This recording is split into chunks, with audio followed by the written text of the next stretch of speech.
তোমরাও কি জানতে চাও আমি এই আই মেকআপটা কীভাবে করলাম? চলো তাহলে দেখা যাক।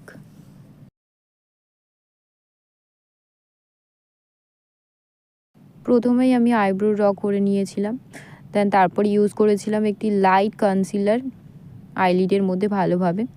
দেন তারপর একটি ট্রানজিশন কালার নিয়ে ভালো করে অ্যাপ্লাই করে নিলাম। অ্যাপ্লাই করে নেবার পর তারপর একটি হালকা ব্রাউন কালার নিয়ে সেটিও অ্যাপ্লাই করে নিলাম, ইনার কর্নার ও আউটার কর্নার। তারপর ইনার কর্নার ও আউটার কর্নার ভালো করে স্মাচ করে নেবার পর আরেকটু ডিপ ব্রাউন কালার নিয়ে সেটিও স্মাচ করে নিলাম ইনার কর্নার ও আউটার কর্নার। তারপরে হালকা ব্লেন্ড করে নেবার পর তারপরে আরেকটু ডিপ ব্রাউন নিয়ে সেটিও ব্লেন্ড করে নিলাম ভালোভাবে। কনসিলার দিয়ে আমি একটি হাফ মুন কাট করেছি। তারপরে দেন হালকা ট্রানজিশন কালার অ্যাপ্লাই করে নিয়েছিলাম, তারপরে একটু হালকা ব্রাউন কালার নিয়েছিলাম, তারপরে একটি ডিপ ব্রাউন কালার নিয়ে আবারও ভিতরে স্মাচ করে নিলাম ভালো করে, যাতে লাইন্স না বোঝা যায়।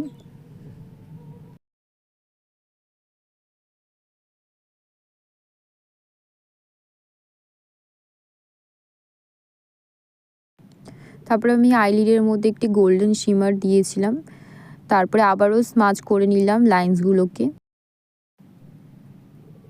তারপরে আইলাইনার অ্যাপ্লাই করে নেবার পর মাস্কারা অ্যাপ্লাই করে আই লুকটি কমপ্লিট করলাম। দেখে জানিও কেমন লাগলো। বাই।